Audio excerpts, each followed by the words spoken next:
I was 8 years old when my third grade teacher, Mrs. Green, suffered a massive stroke. She was left with debilitating hemiplegia, and I was so happy to hear this news. More about Mrs. Green in a bit. Let's turn our attention now to psychological safety in the medical learning environment.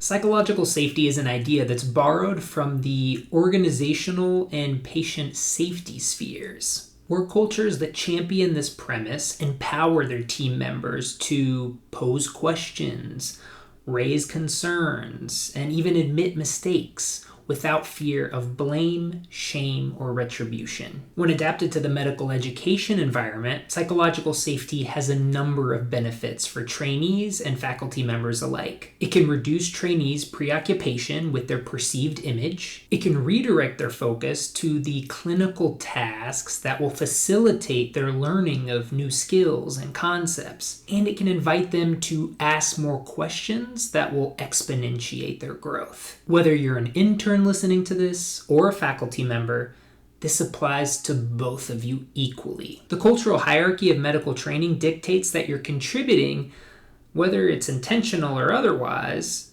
to the learning environment. Here are 3 easily implementable strategies that you can start doing today to promote psychological safety in the learning environment. 1, model a growth mindset. 2, grant graduated autonomy. And 3, give positive reinforcement. So here's a picture of me in the 3rd grade. I was a regular Ash Ketchum with the ladies. And here is a picture of my 3rd grade teacher, Miss Green. She was militant, she was cold, and she would yell a lot. We were scared to make mistakes for fear of public humiliation. At the beginning of 3rd grade, we had this history lesson. There was this in-class assignment for this history lesson. I was so worried about making a mistake that I literally erased a hole into my paper. And then for fear that the hole would be discovered, I whipped out a fresh sheet of paper and started the assignment entirely from the beginning. Mistakes should not be covered up. Mistakes are important because they help us learn. Discovering gaps in our knowledge is equally important for the same reason. The first strategy to promote psychological safety is to model a growth mindset. Practice saying, "I don't know," in front of your colleagues. It demonstrates humility, and it also shows that the goal isn't to channel omniscience, but instead to continually improve. If a trainee asks you a question to which you don't know the answer, simply say, "I don't know. Let's look it up together." So one day after lunch in October of 3rd grade, I started to feel sick. I had had an atypical entree of undercooked hamburger meat along with my usual hefty bag of baby carrots. This particularly hard wave of nausea just slammed me while I was sitting at the desk in class. And I was staring at the door. I knew that door led to the bathroom outside. But I was too scared to ask for permission out loud. I was too scared to blurt out, "Can I go to the bathroom?" So I quietly approached Mrs. Green's desk. I stood patiently waiting for her to finish talking with another student. But by the time it came turn for me to speak, it was too late. Bright orange, half-digested chunks of carrots erupted from my mouth and hit the floor with a wet slap. I was a pretty responsible child.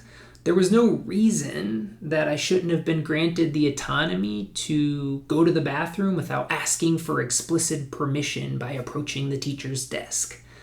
But Mrs. Green ruled her class with an iron fist. When you're working with trainees, you can help promote psychological safety by practicing granting graduated autonomy. In 2023, See One, Do One, Teach One may not apply to big procedures, but it still has applicability to a bunch of other things. For example, model for your trainee how to perform a careful systematic medication reconciliation And then the second time, watch them do it. By their third time, if you were satisfied with their performance and displaying competency on their second try, let them do it on their own. Give them the space to do it independently in the future. So by the winter of third grade, we learned that one of our classmates, Mary, would be moving away. Mary had become the scapegoat for our class. Mrs. Green would target and ridicule Mary openly in front of the class. This happened repeatedly, week after week after week. On Mary's last day, she left a bit early. She must have been 10 steps out of the door, still within earshot of the classroom, when the remaining students erupted into audible cheers. A classroom full of 8-year-olds applauding the departure of another child, behavior that was actively encouraged by Mrs. Green. If the only feedback that you ever give is to point out mistakes, then you're doing it wrong. Give positive reinforcement and tell your teammates what they're doing well. If you see something good, then say something good. The trick is to make your feedback precise and behavioral so that you don't come across as either patronizing or insincere. Leverage direct observation of your trainees to give specific positive reinforcement. For example, if your colleague just nails a targeted review of systems for a patient who has acute chest pain, then tell them so. The next time the situation presents itself, they will subconsciously remember that time that they had with you, and they will channel that into their encounter with a new patient. So let's recap the 3 easily implementable strategies that you can start using today to promote psychological safety in the learning environment. 1, model a growth mindset. 2, grant graduated autonomy. And 3, practice giving positive reinforcement.